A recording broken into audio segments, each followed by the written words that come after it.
শুভ দুপুর সম্মানিত দর্শক, আপনাদের সবাইকে সাদর আমন্ত্রণ জানাচ্ছি ওয়ালটন ল্যাপটপ তারকাকথনের আজকের আয়োজন। এবং আশা করছি যে যেখানে বসে আয়োজনটি দেখছেন তারা অনেক অনেক আনন্দ রয়েছেন এবং অবশ্যই সুস্থ রয়েছেন। যদিও আজকে আমাদেরকে শীত বেশ জেঁকে বসেছে এবং আজকে আমাদের তারকাকথনের আয়োজনে যারা রয়েছে তাদের সঙ্গে আপনাদের পরিচয় করিয়ে দিতে চাই। পরিচয় করিয়ে দেবার কিছু নেই, তবে ইন্ট্রোডাকশন তো লাগবেই।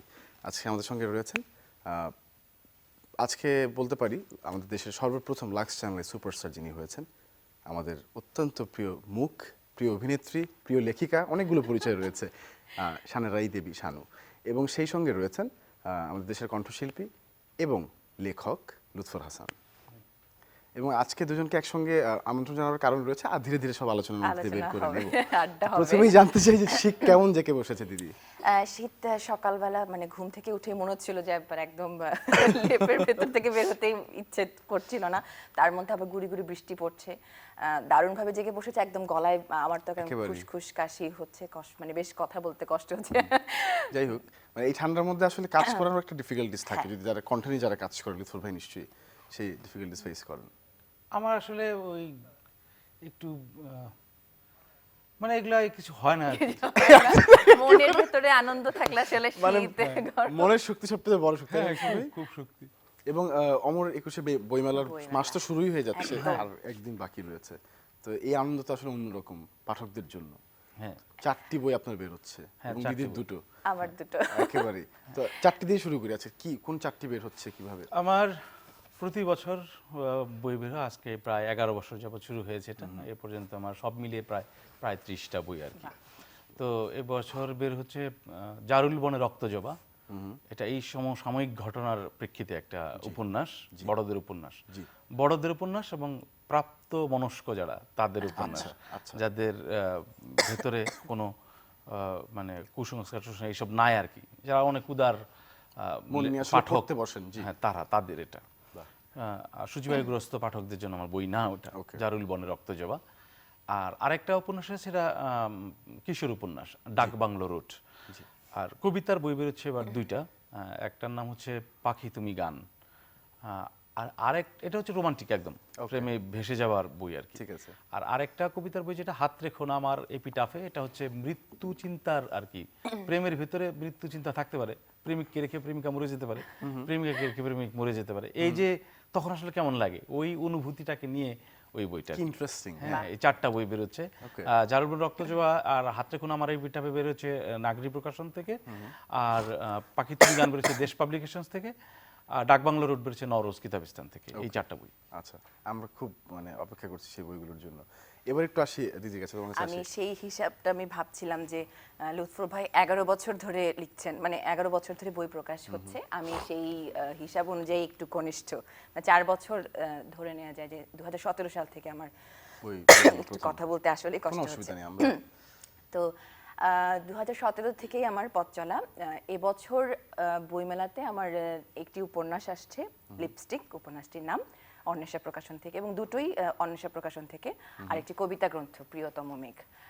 লিপস্টিক উপন্যাসটি আমার জন্য একটু আমি বিশেষভাবে গুরুত্ব দিচ্ছি এই কারণে, কারণ আমি লিপস্টিক উপন্যাসটিতে আমি একটু একটা বার্তা আসলে পাঠকদের কাছে পৌঁছাতে মানে চাইছি। এটা মূলত নারী জীবনের গল্প, কিন্তু তারপরেও এই যে সমসাময়িক ঘটে যাওয়া যে বিভিন্ন নারী সহিংসতা এবং ধর্ষণের মতো যে ঘৃণ্যতম ঘটনাগুলো ঘটছে, মানে সেই ঘটনাগুলোর আক্রোশটা নারী হিসেবে, একজন মানুষ হিসেবে, সেই বিভিন্ন মানে সেই ব্যথাগুলোই, সেই ভাবনাগুলোই আমি বিভিন্ন চরিত্রের মাধ্যমে তুলে ধরার চেষ্টা করেছি। আর প্রিয়তম মেঘ তো আসলে মেঘের জন্য লেখা কিছু মায়াময় কিছু পংক্তিমালা, মানে ওই যে প্রেমী, প্রেম, বিরহ, ভালোবাসা, মানে যেটা হয় যে আসলে প্রেমিক রূপে আসলে মেঘ ধরা দিয়েছে। তো প্রিয়তম মেঘ কবিতা গ্রন্থের নাম। বাহ, চমৎকার। এবং দিদির শানাই দেবী শানুর একটা মানে কি বলে পাঠক একটি শ্রেণী তৈরি হয়েছে, যেটা আমি দেখেছি একজন পাঠক হিসেবে। তোমার বইয়ের জন্য অনেকে অপেক্ষা করছে কিন্তু এই বছর। হ্যাঁ, আমি এবার বেশ ভালো একটা সাড়া পাচ্ছি লিপস্টিক নিয়ে।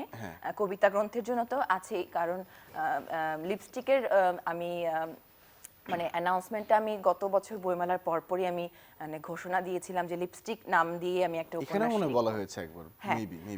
কারণ আমার একটা ভাবনা ছিল যে লিপস্টিক যেহেতু আমাদের নারী জীবনের মানে সৌন্দর্য চর্চার একটা অন্যতম প্রধান উপাদান। আমরা লিপস্টিক ছাড়া আসলে কোনো নারী কোনো মেয়ে মানে ভাবাই যায় না। নিজেকে সাজায় না এরকম হয়তো বা ভাবাই আমাদের যায় না। ব্যাগেও থাকে সবসময়। হ্যাঁ হ্যাঁ থাকে। তো এটা একটা প্রতীকী নামকরণ হিসেবে আমি এটা মানে শুরু করেছিলাম, কিন্তু যখন আমি লেখাটা শুরু করেছিলাম তখন দেখলাম যে পাশাপাশি আরো বিভিন্ন নারী সহিংসতার যে ঘটনাগুলো, যেমন আমি আমার মনে আছে এখনো এপ্রিল মাসে যে নুসরাত জাহান রাফি মানে হ্যাঁ যে ঘটনাটা, সেটা আমার ওই সময়কার যখন আমি লিখছিলাম তখন আমার খুব বিরূপ একটা প্রতিক্রিয়া আমার ভেতরে হচ্ছিল লেখক হিসেবে, এবং সেই ব্যথাগুলোই আমার ফুটে উঠেছে কিভাবে যেন আমি লিখে ফেলেছি। আর আমি চাইবো একজন নারী হিসেবে, মানুষ হিসেবে, যে আমরা নারীরা আসলে এই অন্যায় এই অবিচারের বিরুদ্ধে আসলে দৃপ্ত প্রতিবাদী হয়ে উঠুক। তো সেই ভাবনাগুলোই তুলে ধরার চেষ্টা করছি বিভিন্ন চরিত্রে। এবং লিপস্টিকের একটি ইন্টারেস্টিং পোস্টার রয়েছে, আমি সেটা দেখে আসবো পর্দায়। হ্যাঁ অবশ্যই, চলুন, আমি প্রিয় দর্শক, চাই। দেখে আসি।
মানে ট্যাগলাইনটা এটাই যে বিবর্ণ ঠোঁট নয়, লিপস্টিকে রাঙানো রঙিন ঠোঁটেই হোক আমাদের নারীদের অদম্য দৃপ্ততার উচ্চারণ।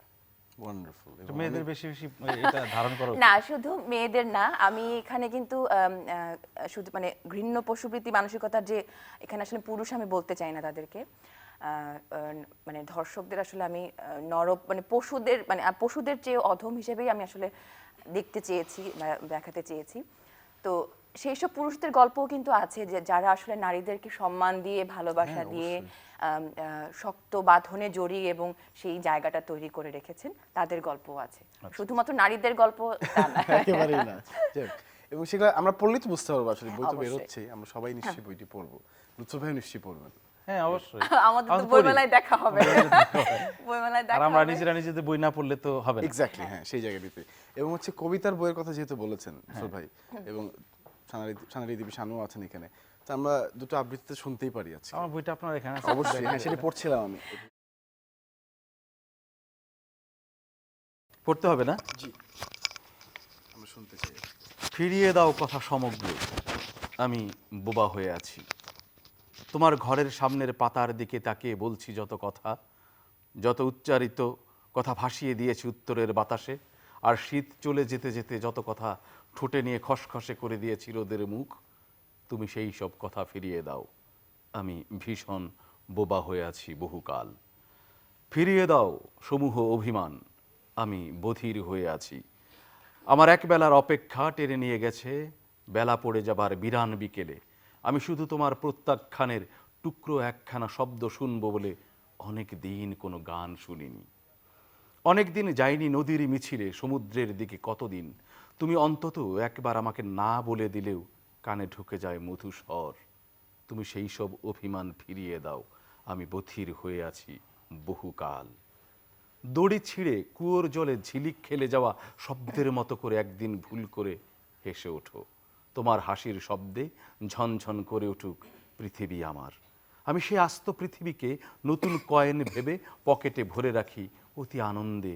তুমি কথা বলো একবার, বলতে চাও না কিছুই, তবে যা কিছু বলেছি গুনে গুনে সব ফিরিয়ে দেবার নাম করে একবার আসো। আমি তোমার চোখের দিকে তাকিয়ে ঠোঁটের নড়ে ওঠা দেখবো, চলো। বাহ, চলো, বাহ। লুৎফর ভাই কিন্তু মাস এক্সপ্রেসিভ কিন্তু। এবং আমার খুবই পছন্দ। আমি তো সবসময় মানে লুৎফর ভাই তো মুহূর্তে মুহূর্তে শুধু লিখতেই থাকেন। তাই না? এবং আমি মাঝে মধ্যে অবাক হয়ে যাই যে এত লেখা, এত শব্দ কিভাবে বের হয়। এবং না, আমি লিখতেই ভাল লাগে, আমি সারাক্ষণ লিখতে পারি। তুমি লেখিকা হিসেবে তো এত মানে সারপ্রাইজ হচ্ছে, তার মানে আমাদের কাছে তো আরো বেশি না, সারপ্রাইজ। আমার হচ্ছে কি, আমি একটা এই কাজটা খুব ভালো পারি যে আমি সারাক্ষণ আমি একটা কাজ পারি, লেখালেখি আর কি। আমি একটা সময় বিশ্ববিদ্যালয়ে পড়তাম, যখন রাজশাহী ইউনিভার্সিটি পড়তাম বহু আগে। সেই সময় আমার এক বন্ধু ছিল নাজমুল, এখন সে সরকারের ঊর্ধ্বতন কর্মকর্তা হিসেবে আছে। তো ও আর আমরা দুজন ছন্দে ছন্দে কথা বলতাম, রিকশা দিয়ে যাচ্ছি, ছন্দ মিলিয়ে কথা বলতাম। কবিতা খেলা। হ্যাঁ, কবিতা খেলা সব সময়, মানে মুখ দিয়ে যা আছে সব বলছি। তো এটা করতে করতে এক সময় দেখলাম যে আমরা ছন্দের জাদুকরের মতো হয়ে যাচ্ছি, মানে সবকিছু ছন্দ দিয়ে বলতে পারছি। তো ওটা আমার কাজে দিয়েছে, আমি প্রচুর ছড়া লিখতে পারছি, গান লিখতে পারছি, বা ছন্দ রিলেটেড যা কিছু আছে সব লিখতে পারি, করা যাচ্ছে। এবং ইচ্ছাগুলি লিখতে পারি। আপনি আমাকে একটা শব্দ দিয়ে দেবেন, ওই শব্দ দিয়ে আমি 100 লাইন লিখে দিতে পারবো মুহূর্তেই। হ্যাঁ, মানে নন স্টপ আর কি, লিখে যাবো ছন্দে ছন্দে। হ্যাঁ, ছন্দে ছন্দে লিখে যাবো। Wonderful. এই কাজটা আমি মানে চ্যালেঞ্জ নিতে পারবো যে আপনি সারা বাংলাদেশে যারা আছে তাদের না, সাথে I আমাকে believe নিয়ে so, আসবেন। I believe so. না, এটা চ্যালেঞ্জ দিতে চাই আর কি, যে করে কেউ আসুক, আমি ছন্দে ছন্দে পাল্লা দেবো আর কি। এটা পারি। আবার দেখা গেল যে কবিতাটা লিখতে পারি। সব হচ্ছে কি, আমার পড়ার জায়গাটা ভালোই, মোটামুটি ভালো। এই ঘুরে থাকতে পছন্দ করেন না, আমি আপনি? পড়ছি প্রচুর, মানে আমার পড়ার জীবনে যখন যে অবস্থায় যেখানে থাকি না কেন, আমি প্রচুর পড়ার চেষ্টা করি। সেটা এখন অনেকে আছে কিন্তু এরকম পাঠক, যে সূচিবায়ুগ্রস্ত পাঠক আছে, ওর লেখা পড়বো না, এটা পড়বো না, ওর হ্যাঁ, লেখা পড়বো। থাকে। আমি ওর তা না, আমার কথা হচ্ছে যে আমি যদি তারাশঙ্কর বন্দ্যোপাধ্যায় পড়ি, আমি আবার একদম নতুন, কেউ চেনে না জানে না এরকম একজনের বই পড়বো। ওই যে 2 লাইন পড়ে ভাল লাগবে না বলে বই রেখে দেবো তা না, আমি একটু গভীরে যাব। হতে পারে এরকম কিন্তু যে প্রথম দিকে একটা বই ভালো লাগছে না, শেষ দিকে গিয়ে টার্ন করছে অন্যরকম। হ্যাঁ, আমি সর্বগ্রাসী একজন পাঠক। তো নানামাত্রিক বই পড়তে গিয়ে আমার যেটা হচ্ছে, সেটা কবিতা, গল্প, গদ্য, উপন্যাস, বা বাচ্চাদের বই, থ্রিলার, বিভিন্ন কিছু পড়তে পড়তে আমার যেটা হচ্ছে যে এখন লিখতে গেলে আমার হাতটা একদম খুলে গেছে, আমি যা লিখতে চাই আমি সেটাই এবং লিখতে সেই পারি। সঙ্গে আপনি একজন গীতিকবি, এবং এর সঙ্গে রয়েছেন সুরকার, কণ্ঠশিল্পী, এবং আপনার একটি গান এই মুহূর্তে আমরা দেখতে চাই পর্দায়। আচ্ছা। ঘুরি তুমি কার আকাশে ওড়ো। সেই চলুন দেখে বিখ্যাত আসি। গান। ঘুরি তুমি কার আকাশে ওড়ো। হ্যাঁ, এটা সোমেশ্বর অলির লেখা। অলি আমাদের সময়ের অত্যন্ত শক্তিমান একজন কবি, ওর লেখা গান।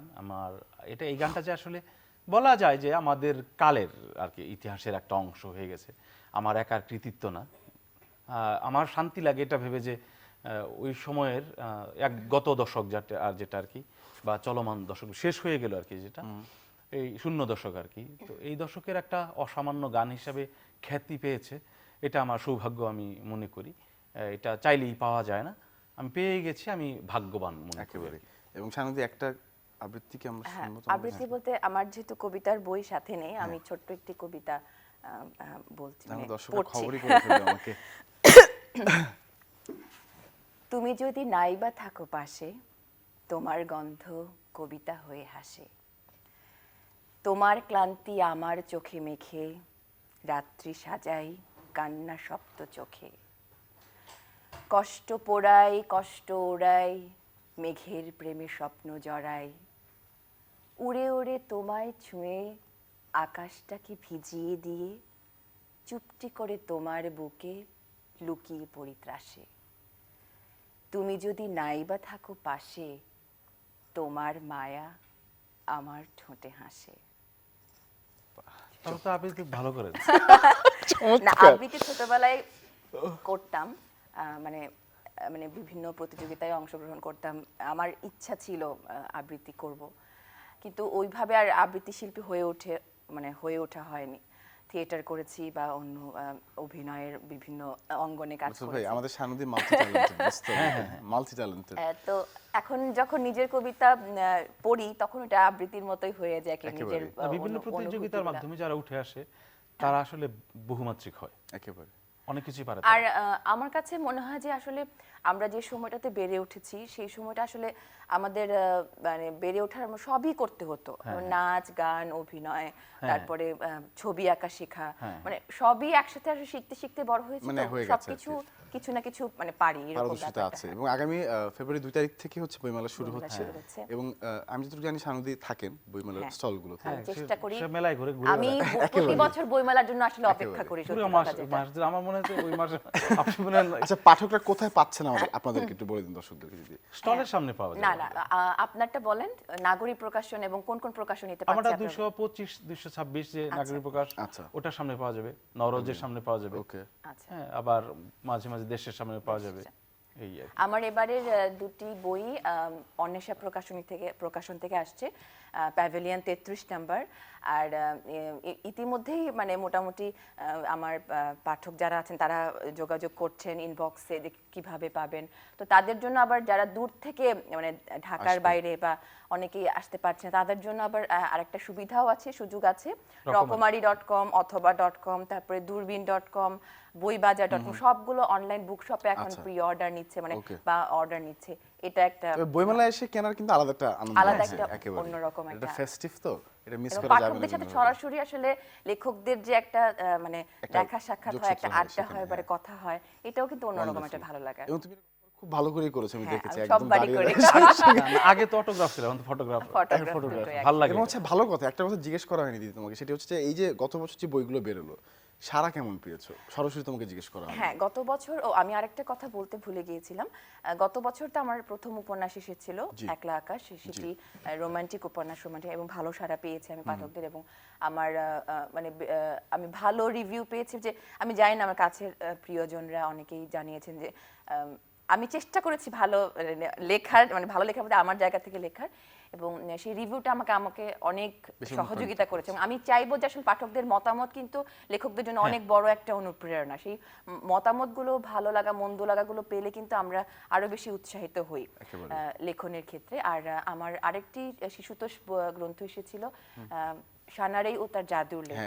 সেই বইটি সেই বইটি আমার ভালো লাগার বই, কারণ হচ্ছে মণিপুরী সম্প্রদায়কে আমি তুলে ধরার চেষ্টা করেছি শিশুদের মতো করে। সেটি এবছর মানে 2019-এ মিনা মিডিয়া অ্যাওয়ার্ড পুরস্কার লাভ করেছে। Thank you very much. এটাও একটা এবং এই বছরও সেরকমই একটা মানে তার থেকে হয়তো বেশি হবে আনন্দের, এবং অনেক পাঠকরা আসবেন, পাঠকরা এসে বই কিনবেন এবং সেখানে একটা অনেক বড় আনন্দ মেলা তৈরি হবে এবারও, প্রাণের মেলা। একেবারে প্রাণের মেলা। অনেক অনেক ধন্যবাদ সানারাই দেবী শানু এবং নুসরাত হাসান আপনাদের জনকে আজকের এই আয়োজনে আমাদের সঙ্গে এসে বইমেলার আগে এটা আসলে ভালো লাগলো আর কি। ভালো লাগলো, আমরা আহ্বান জানাতে পারলাম পাঠকদেরকে বইমেলাতে। আমাদের ভালো লাগে আরো বেশি দ্বিগুণ। চ্যানেল কর্তৃপক্ষকে অনেক ধন্যবাদ। ধন্যবাদ। প্রিয় দর্শক, আজকে তারকা কথন এখানেই শেষ করছি। সবাইকে অনেক অনেক শুভেচ্ছা।